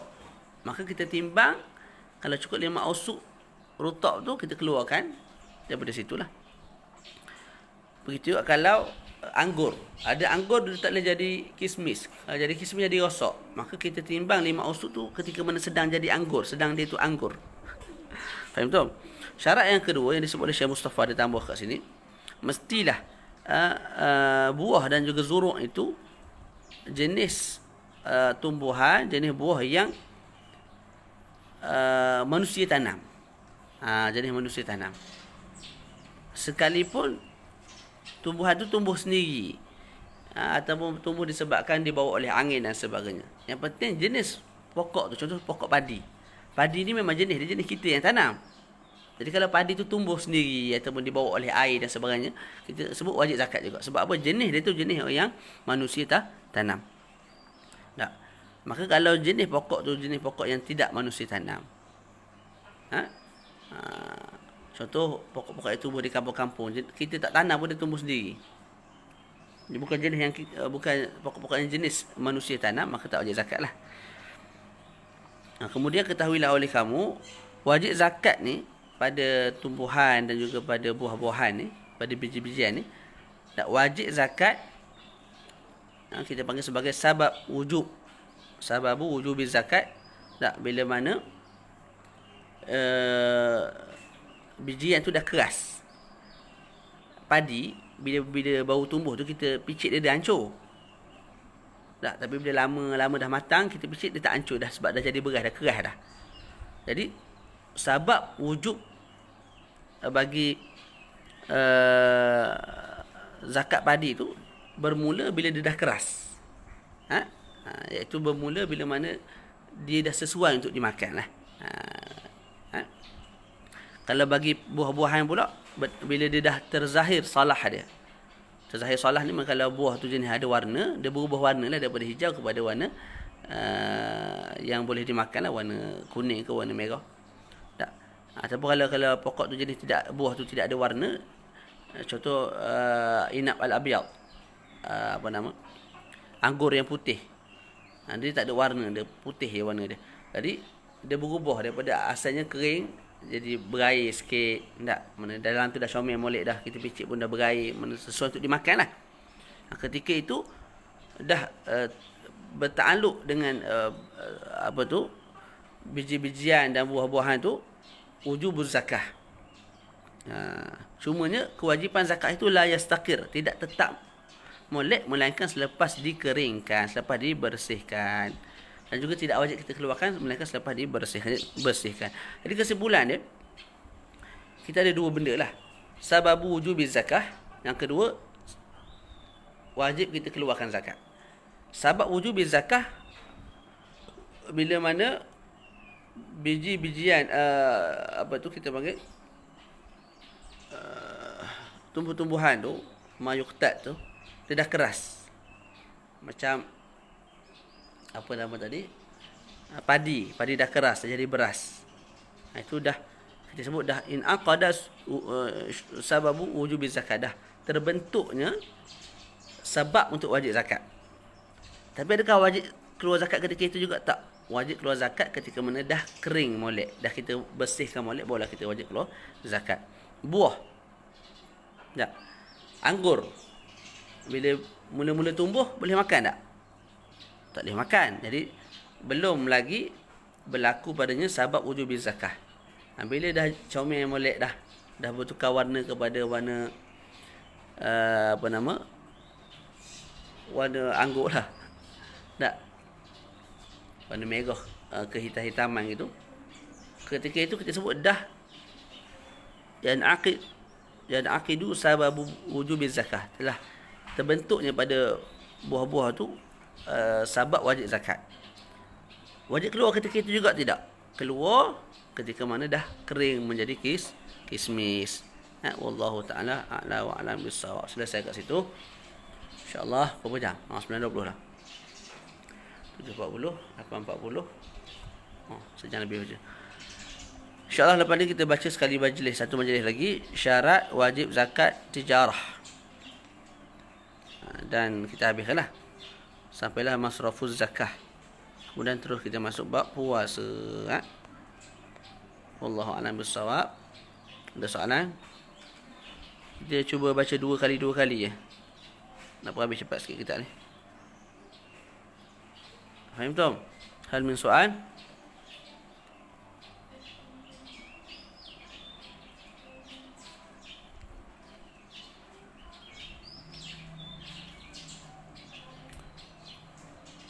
Jadi cukup sekadar tu. Wassallallahu ala sayyidina Muhammad wa ala alihi wa sahbihi wa baraka wasallam.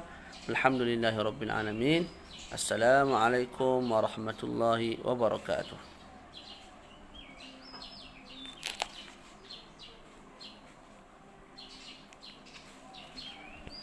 Jazakumullahu khairal jazak. Terima kasih sudi mendengar. Barakallahu fikum.